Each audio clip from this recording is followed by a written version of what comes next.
Hey guys, this is Damien with Dame Tech and I'm back with another video. In this video, I'll be giving my honest thoughts as well as sharing my experiences with the Galaxy Z Fold 4.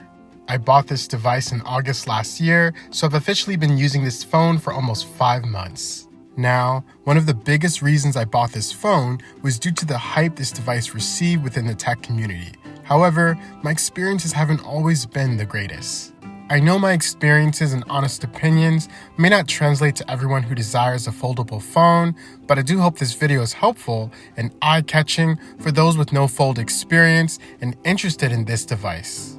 Anyways, so let's start with the good. The Z Fold 4 is perfect for reading and watching content when compared to slab phones due to this bigger display. I enjoyed using this device whenever I get up in the morning to do my daily readings. The tablet form factor is indeed the perfect size for reading and browsing the web.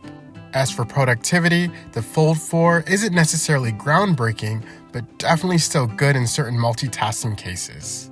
I know the Fold is advertised to be this multitasking beast, but at the end of the day, even in tablet form, the screen still feels rather cramped when having multiple windows open for long durations. Hence, I still primarily work on this Fold using one app at a time. I still find this useful due to the larger display. However, even with extended productive sessions using one app, I still eventually migrate to the iPad Pro or my laptop.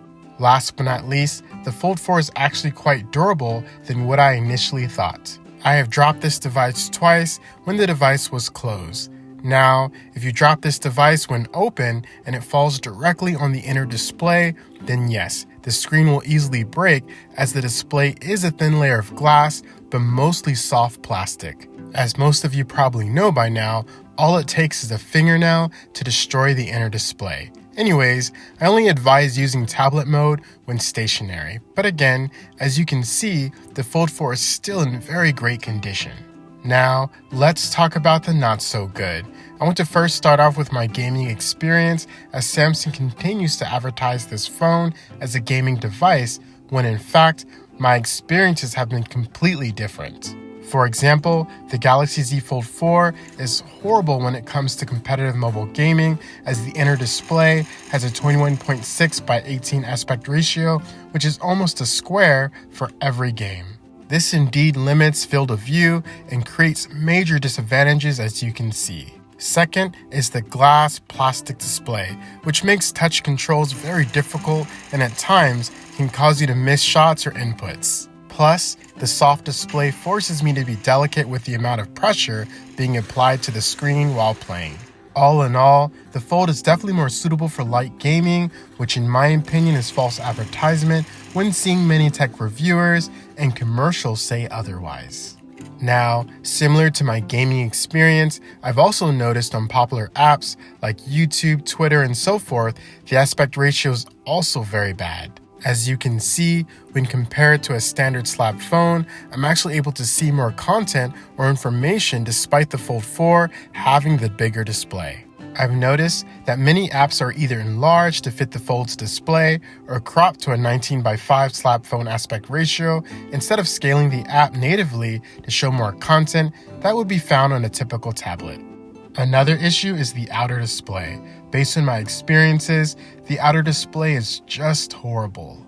When I'm in public and I want to text someone or even respond to a Twitter, YouTube post, I have such a horrible experience in typing due to the inaccurate touch inputs. It's so bad that I'm forced to use the larger display, which then brings up a whole nother set of worries. In my opinion, using tablet mode in a public setting is worrisome due to how fragile the inner display is. Nevertheless, also viewing content on the outer display also feels cramped and the complete opposite experience I get when using tablet mode or even a regular slab phone. Therefore, this just limits my Fold 4 usage in public settings. Anyways, last but not least, the photography has been mediocre at best. Now, if the Fold 4 wasn't almost $2,000, I wouldn't have included this as a con in this video, but for this price tag, the cameras must be at least above average.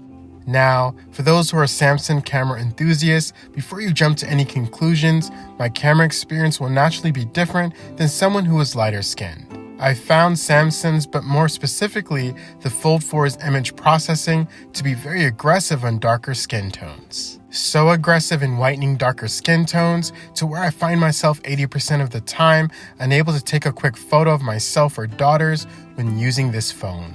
For those who are interested, I have an extensive amount of posts and photo comparisons in both my YouTube community page and Twitter comparing the Fold 4's image processing to various flagship phones.